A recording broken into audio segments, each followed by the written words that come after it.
Hello, algebra students. Mr. Lawrence here, and today we're going to learn to factor by grouping. And you already know how to do this. You just don't know you know how to do it. All factoring by grouping has three steps. One, we're going to GCF. Two, we're going to factor by GCF. And then three, we're going to factor by GCF one more time. Factoring by grouping will usually happen when there's 4 terms or 6 terms. These are all going to have examples of 4. Later on in the week, we're going to learn how to factor by grouping when there are only 3 terms by turning it into a 4-term polynomial. So let's get down to it. The first thing I need to do with problem number 1, xy plus 7y plus 3x plus 21 is group them into 2 sets. Okay, I'm not going to group them 3 and 1. I'm going to group them into 2 terms and 2 terms. There'll be 2 binomials. Now, it doesn't matter how you group them. Like I could put these first 2 together and these 2, or I could put the middle 2 and those 2 together, except it does matter that there must be a GCF other than 1. So, for example, if I went 7y plus 3x and I put them into a group, I can't find a GCF in there, so I'm not going to do that. Okay, but it is okay to rearrange them in different orders so that you can group them with a GCF. So the first thing I'm going to do, I'm going to look here and I can see the first 2 terms have a GCF. They have a common factor of y. So I'm going to group those together. Okay, and the second 2 terms have a GCF of 3. Well, I'm going to group them together. Notice I grabbed that plus sign in the 3. Very important here. Very important. Are you listening to this, Tom? I got to stick a plus in between there. You might be going, well, why did you grab this plus if you were just going to... Well, it matters with the negative. So I'm always going to grab that sign right there, okay? And if I don't put the plus in, I've changed the problem into a multiplication situation or a double distribution. I don't want that. So here's what I'm going to do. I'm going to group like this. Now I look at this first quantity. I'm totally ignoring the second quantity. You got that, Madison? Okay, I'm totally ignoring that second quantity. I'm going to factor out the GCF. Well, the GCF is going to be a y, isn't it?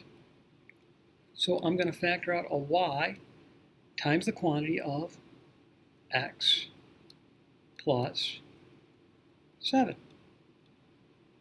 Plus, now I'm going to look at that second set of second grouping, okay?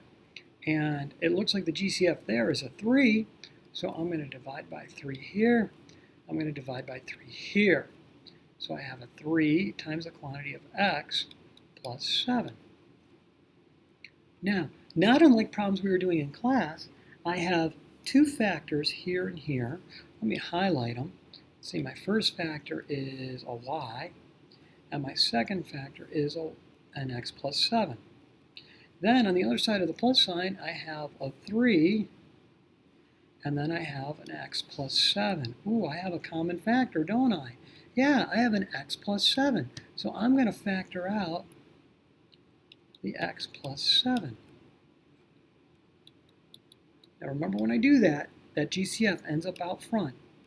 X plus 7 is a quantity. What's left inside? Well, those will cancel, like Rocky would say. There's a y. And over here, they will cancel, leaving a 3, a positive 3. And there you go. You just factored by GCF. If you want to count the number of times I factored, let me get a good color here. Okay, here was the first GCF. I factored out the y. Here's the second GCF. And then here's the third GCF where I pull out the quantity of x plus 7. So I GCF that pair, I GCF that pair, and then I GCF the next problem that's left. All right, let's try another one here. Let's try another one. So I've got 4 terms. I'm looking for 2 pairs. First thing I'll do is see is 12xw plus 15xz. Is there a GCF? Yes, there is. Okay. 8wy plus 10y squared. Yeah, there's a GCF there. But you know what? I think I'm going to rewrite this one. I don't think I like them grouped the way they are. I think I am going to rewrite it with my 15 term and my 10 term together, and my 12xw term, my 8wy term together. I think it makes more sense to me. I don't have to rewrite it. I had GCFs, but man, it sure looks easier to me this way. So now I'm going to group it like this. Okay, going to grab that plus, and I'm going to stick a plus between the quantities. So my GCF of these first two terms looks like it's going to be a 4W. The GCF of 12 and 8 is going to be 4.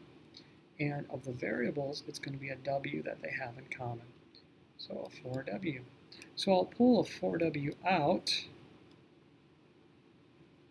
and it will be times the quantity of 3x, right? Because the W's will cancel, 4 go into 12 3 times. All right, here I'll get a 2. The W's will cancel, and there will be a Y there. All right, now over here, the GCF looks like it's going to be a 5Z. So I'll divide both sides by a 5Z. Okay, I'll have that plus. That's that plus right there. Dividing, I'll get a 3x, and that's a quantity. And I'll get a 2y. All right, so it looks like my factors, uh-oh, I've goofed. Made a mistake. Where's my back arrow? All right, I'm going to be pulling out f5z times the quantity of 3x plus 2y, right? So I've got a 4w, I've got a 3x plus 2y quantity, I've got a 5z, a positive 5z, and a 3x plus 2y quantity. There's my GCF, the 3x plus 2y. This is my third GCF. So I'm going to pull out a 3x plus 2y. When I do that from here, all that's left is a 4w. And when I do that over here, I have a positive 5z left. And there you go. It's completely factored. Factoring by grouping. Let's try another one here. All right. I see an xy and an ay. I see a GCF. And I see an XB and an AB, I see a GCF, grab that sign, put the plus in between. All right, looks like Y is my common factor, so I'll get a Y times X plus A. And here, I'm going to divide by B, so I'll have a B times the quantity of X plus A. Did you hear me repeat myself? I did. I said Y times the quantity of X plus A. Y, that's times the quantity of X plus A. And then B times the quantity of x plus a. The x plus a is the common factor. So I'm going to factor it out. So I'll pull out the x plus a. And when I do that, what's left right here? A y. What's left right here? A b. And there you go. Boom. All right. Last one. So do I have a GCF between the 6x squared and the 10x? I do. So I'm going to go ahead and group them. Between the negative 21x and the negative 2, there is a GCF. Do you see it? Uh-oh. Maybe I better not do it this way. I don't like that way. I think I'm going to rewrite it. I wonder if I have a small mistake. Let me try rewriting it. Let me put the 6x squared with the negative 21x and the 10x with the negative 2. No, this isn't going to work out. I must have a mistake in the problem. Hold on one second. Let me see if I can find it.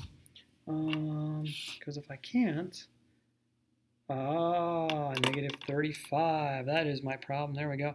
Let's change this.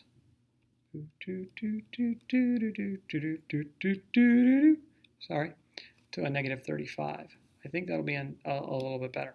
Okay, there we go. I wrote it down wrong. Sorry about that. So I'm going to group these two because there is a GCF. I'm going to group these two because there is a GCF. And remember, I got to stick a plus between the quantity. It matters a lot on this one. The other examples, it didn't matter because that third term was positive. All right, so my GCF here, I believe, is going to be a 2x, right? And my GCF here is going to be a negative 7, a negative 7. So I'm going to pull the 2x out, and I'm going to get a 3x plus 5. And then I'm going to pull a negative 7 out, and I'm going to get a 3x plus 5. And look at that, I repeated myself. I sure did. So my factors over here on the left-hand side of the negative are 2 and x, and then 3x plus 5. and then there's a negative 7, and a 3x plus 5. So my 3x plus 5 is common. I'll pull him out front. What's left? A 2x and a negative 7, and there you go. Piece of cake. All right, no video quiz tonight. We're going to get a lot of practice with this. Very, very useful, and we're going to be doing problems like this with trinomials, actually. We're going to see how to factor a trinomial like this. All right, Mr. Laurence signing off. Good night, everybody.